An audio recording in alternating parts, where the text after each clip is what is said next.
어제 이준석 후보의 토론, 네. 같은 청년으로서 좀 네. 어떻게 보셨나요? 압도적 해로움이다.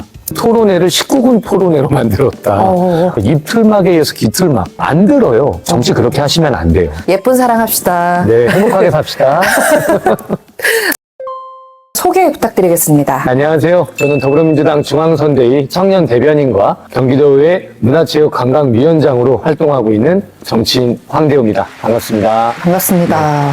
청년 정치인이시잖아요. 어제 이준석 후보의 토론, 네. 같은 청년으로서 좀 네. 어떻게 보셨나요? 저는 모욕감과 자괴감이 들었던 토론 같아요. 대선 토론의 마지막 토론 아니었습니까? 비전을 제시하는 토론이 되길 희망하면서 봤거든요. 어제 토론은 그냥 오로지 혐오와 갈등, 자신만의 지식 뽐내기, 심지어 그 토론회를 19군 토론회로 만들었다.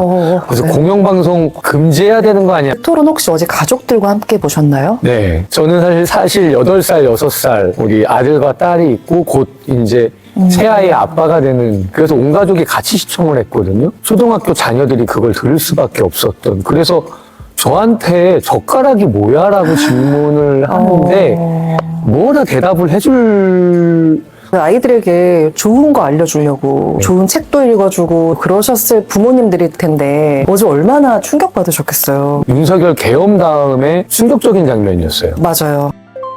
황대 의원님은 청년 정치인으로서 많은 토론에 참여해 보셨잖아요. 네. 저런 모습을 보신 적은 있으세요? 몇몇 이제 유튜브에 출연을 하면 정말 극우 성향의 파시즘에 가까운 우리나라 사법부와 법치주의, 그다음 민주주의까지 부정하는 분들이 가끔 나오세요. 그런 극우적인 발언을 하시더라도 이게 최소한 지켜야 되는 선이 있어요. 특히 상대방을 공격하기 위해서 다른 상대 후보를 이용하는 그런 토론이 마지막에 그 젓가락 질문을 하면서 권영국 후보한테 네. 이렇게 했던 질문 자체가 권영국 후보도 그렇게 얘기하지 않았습니다. 굉장히 유감스럽다. 40대 윤석열을 보는 것 같다. 어떻게 정치를 배웠는지 모르겠다. 지금까지 수많은 토론을 했지만 그 정도까지는 네. 보지는 못하셨을 것 같다는 생각이 들긴 하거든요. 더군다나 대선 토론에서요. 그렇죠. 네. 이준석 후보가 어떻게 보면 어제 그 대선 자리에서 청년 정치인의 대표 주자로 나갔잖아요. 그랬다면 좀 어떤 모습을 보여줬으면 좋았을까요? 사실 이준석 후보로 대표되는 청년 정치이기는 한데 이준석 후보만큼의 경력과 경험을 쌓은 미래 세대를 책임질 청년들이 지금 훨씬 많습니다. 아, 그래요? 네, 이게 이름이 안 알려져서 그렇지. 예를 들어서 가장 네. 대표 주자로. 물론 저도 있고요.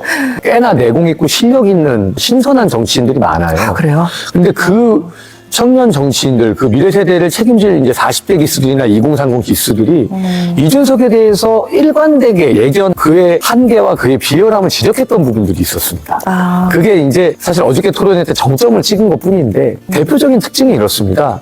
갈등과 혐오를 기반으로 해. 본인이 타겟으로 하는 그런 정치 공학이나 정치 계산 세법은 참 빨라 보여요. 가슴으로 와닿지 않고 특정 집단을 계속 공격해서 지지를 얻는 듯한 방식이에요. 근데 그게 다 사회적 약자예요. 이주민, 여성, 장애인 이런 소수계층들. 네. 그리고 특정 팬덤에 오히려 본인이 더 매몰돼 있어요. 어떤 특정 집단의 것만 맹신해서 토론을 준비하고 악마시는 질문으로 답변해놓고 그것에는 답변이 하지 않으면 그것에 대해서 부정하는 것처럼 프레임을 씌워놓고 이런 토론 방식에 굉장히 익숙했었고 저희 같은 청년 정치인들은 그거에 대한 한계점, 약점 이런 것들을 명확하게 알고 있기 때문에 이재명 후보님께서 그런 것들을 아주 품격 있게 지금 찝어주고 계시거든요. 뭐 정치인이기 때문에 꼭 악플이라기보다는 이견이 있고 반대 의견이 있으면 받아들이고 소통하는 게 저는 정치인의 덕목이라고 보고요. 그런 점에서 이준석 후보가 토론회 때 신조어 만들어냈잖아요. 입틀막에 의해서 기틀막. 안 들어요. 답변을 듣지도 않고 말하기와 토론의 태도가 안 돼 있어요. 그건 정치의 기본입니다. 상대방을 인정하는 것. 저는 뭐 2030 남성들의 지지를 기반으로 한다라는 것도 한편으로는 인정하면서도 자꾸 그걸 사회적 약자를 공격하면서 지지를 이끌어냅니다. 그것이 한쪽 측면에서는 시원할 수 있지만 정치의 본질인 통합, 어떤 상생 이런 것들을 다 송두리째 무너뜨리거든요. 압도적 해로움이다. 압도적 세움이 아니라 네, 해로움. 압도적 해로움이다. 네, 상대방에 대한 존중, 정치의 품격까지 다 말살시켜버린. 이건 국제적 망신이에요. 지금 외신에서도 보도하고 있거든요. 어떻게 나왔던 그 토론은? 계엄으로 인해서 내란 속에 윤석열이 우리나라 국격을 땅에 떨어뜨렸다라고 봤는데 어저께 토론은 우리나라 국격을 심의 터널로 떨어뜨렸다. 국회 해체권 개헌을 통해서 대통령이 가져야 한다? 네. 이게 4050 공화국 때 있었던 거거든요. 독재를 회개하겠다는 겁니까? 민주주의를 통해서 그걸 막아내서 지금까지 온 대선 국면인데 조기 대선에 나온 대통령 후보가 다시 개헌을 통해서 부여하겠다? 그러니까 흔히 말하는 그냥 분노의 지지에 기반한 거. 너무 이분이 혐오가 심하니까 이런 생각까지 들더라고요. 저분이 어려움이 없어 봐서 네. 저렇게 막말을 하나 싶은데 우리 정치계에서는 이준석, 그러니까 정치 보시라고 합니다. 공학적으로 너무 배운 거예요, 정치를. 나 되게 우월해, 나 지식이 많고, 너 이 질문 했는데 답변 못할 거니 정해졌어요, 이미. 그래서 상대방하고 토론을 통해서 이견을 좁혀갖고 결과물을 도출해내는 게 아니라 아예 프레임 자체, 답변 자체를 그렇게 극단적 상황을 만들어 놓고 가둬놓은 다음 본인의 우월감을 느끼는 약간 뭐랄까, 카타르시스 토론? 그냥 나르시시스트 토론이라고 네, 해요. 나르시스트 토론 아니면 저희는 조금만 해서 패치시 토론이에요. 자기 쾌감만 중요한 거예요. 그러니까 2차 토론 때 네. 이재명 후보한테 한 방 먹었잖아요. 네. 다 만 넘은 걸로 인해서. 그랬으면 그냥 죄송합니다 하면 되는 건데 네. 죄송합니다 앞으로는 더 적극적으로 하겠습니다 하면 되는 건데 잘못을 인정을 절대 못하니까 계속 아니 저 민주당 의원도 안 갔는데요? 남 탓하기로 이제 네. 응수하셨잖아요. 이제 그거 쌓였던 거예요. 3차 토론 때 복수하려고 상대방이 아플 것 같은 얘기를 찾아서 네. 공격을 하셨잖아요. 네. 이 국민들이 어떻게 하면 더 잘 살 수 있을까 하는 토론 자리에서 어떻게 하면 저 사람을 괴롭혀가지고 부들부들 떨게 할 수 있을까. 정신과 의사 선생님이 계신데 네. 그분이 이준석 후보에 대해 대놓고 이제 비난을 하셨어요. 되면 안 된다는 식으로. 정신과 의사 선생님이 절대 안 된다라고까지 네. 이야기를 하신 이유가 있을 거다라는 생각이 들고요. 우리 같은 청년이지만 정말 다르잖아요. 우리 네. 황대 의원님은 벌써 네. 결혼하셔서 아이를 셋이나 네. 지금 마련하셨다고 해야 하나요?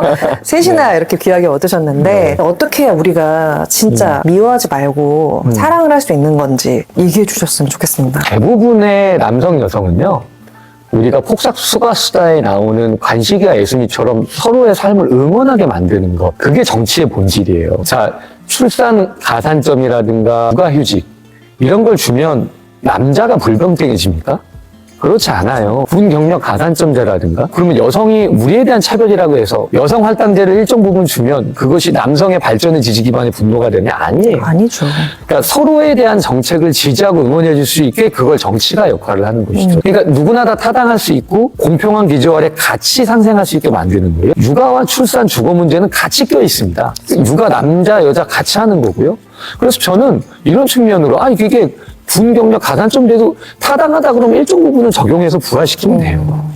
그다음 여성이라고 해서 일정 부분 퍼센테이지를 줘서 자꾸 그런 개념이 아니라 여성이 육아를 하면서 혹은 남녀가 같이 병행하면서 서로 생기는 경력 단절이 있어요. 저는 남성도 육아휴직 점수 줘야 된다고 봅니다. 네, 여성도 이제 우리가 점점 징병제에서 모병제로 전환이 되고 그런 국면에서는 점점 여성도 역할을 편입 많이 시켜서 여성도 군 장병제에 대한 가산점을 줄 수 있지 않습니까? 이 여경에 대한 어떻게 보면 실효성 뭐 그런 혐오 같은 것들을 조장해서 그런 것들을 자꾸 극대화시켜서 끄집어내잖아요. 지금 2030 세대 분들이 베이비 부모 부모님 세대에 자라면서 여러 가지 계층 사다리나 여러 가지 가대한 관심 속에서 수많은 경쟁에 내몰린 거 맞습니다. 공평한 기회, 평등한 기회 속에서 똑같은 조건을 달라라는 욕구도 강한 세대. 그리고 온라인에서 이 자기의 의지를 표출하는 데 굉장히 능수능란한 세대입니다. 정치가 그런 것들을 희석시키고 융합시켜서 통합을 시켜야 되는데 이준석은 정확히 그것만 타겟팅하는 그들의 그 습성, 특성, 분노만. 저는 이제는 그만 대선 후보 사퇴하시고 정치 그만하시고 왜냐면 대한민국 국민에게 압도적으로 해롭다. 정치 그렇게 하시면 안 돼요. 황대 의원님은 지금 아주 행복하시다고 이야기하셨잖아요. 지금 30 나이가 아직 30대. 네, 38입니다. 이런 행복을 이준석 후보와 이준석 후보의 지지자분들에게 한 말씀 하시면서 네. 우리 같이 행복하자. 영상 편지를 써보신다면. 우리 이준석 후보님과 지지자분들께 부탁드립니다. 이준석 후보 정치 굉장히 일찍 입문해서 이준석 후보가 쌓아온 하나의 팬덤, 그 분의 또 하나의 가치와 철학 저는 존중합니다. 다만 그 철학의 신념이 너무 확고화해서 그 목표가 단순히 자기가 어떤 대안을 펼치고 어떤 대한민국을 만들고 미래를 열겠다라는 어떤 비전과 정책이 있고 이것이 저는 조금 가장 우선순위 가치에 있었으면 좋겠다. 그래서 지지자분들도 그렇게 이준석 후보를 맹목적으로 감싸고 그거에 대한 반대나 이견이 있는 사람들에 대한 무차별적인 공격을 하는 건 지지자분들과 이준석 후보에게 절대 도움이 안 됩니다. 저도 취업과 창업을 고민을 했고 늘 성공보단 실패를 많이 했었어요. 저도 뛰어나지 않고 명석한 머리는 아니었지만 배움을 게을리하지 않아서 열심히 살았고 지금의 아내를 만나서 행복한 가정을 꾸리고 있습니다. 저는 이준석 후보와 여러분들이 자기의 진로를 잘 개척해서 성취도 이루고 다 같이 행복하게 살기를 원합니다. 우리 모두 간식이와 예순이처럼 서로 여성과 남성이 싸우는 것이 아니라 서로 아껴주고 지지해주고 사랑해주면서 서로 그렇게 미래를 함께 열어갈 수 있다고 저는 생각합니다. 우리 서로 공격하지 말고 서로 나와서 같이 대화도 하고 같이 만나서 이야기도 하고 이렇게 서로 행복한 삶 살았으면 좋겠습니다. 의원님 나중에 그런 거 마련해 주시면 좋겠어요. 미팅 10대 10 미팅이라고 네. 다 같이 행복할 수 있도록. 네. 아니 뭐 10대 10 미팅 언제든지 환영하고요. 또 어떤 거 이렇게 이견이 있고 좀 이런 게 좀 그런 게 있으면 나와서 대화하다 보면 또 사람이 이해하고 서로 이해하고 그러잖아요. 나오질 않으시니까 대화를 할 수가 있어야죠. 온라인상이나 SNS상에서 만나면 서로 오해가 생겨요. 더 맞아요. 과격해지고 더 어떻게 보면 분노를 표출하게 되는데 맞습니다. 만나서 세상 밖으로 사회 밖으로 나오셔서 제발 좀 대화를 통해서 우리 같이 행복하게 삽시다. 그 집 앞으로 찾아갈 수도 없고. 네. 저는 다 동생이라고 생각하거든요. 이준석 후보님. 네. 아, 지지자분들도. 그래서 저한테 댓글 쓰면 저도 막 네. 동생들아 막 이렇게 쓰는데 안 미워하고 다 사랑하니까 제발 그럼요. 나와서 우리 같이 네. 예쁜 사랑도 네. 하고 네. 이렇게 혐오 이제 그만하고 네. 그런 세상을 또 만들어 주시기 위해 네. 여기 있는 경기도 의회로 언제든지 오십시오. 만나 주십니까? 그럼요. 토론 신청하면 오시죠. 네, 토론 신청하면 저 충분히 만나드리고요. 뭐 온라인으로 하시는 것도 하나의 소통 창구지만 오셔라. 오셔서 대화합시다. 저도 만약에 오시면 제가 프리허그 이벤트 하겠습니다. 예쁜 사랑 합시다. 네, 행복하게 삽시다.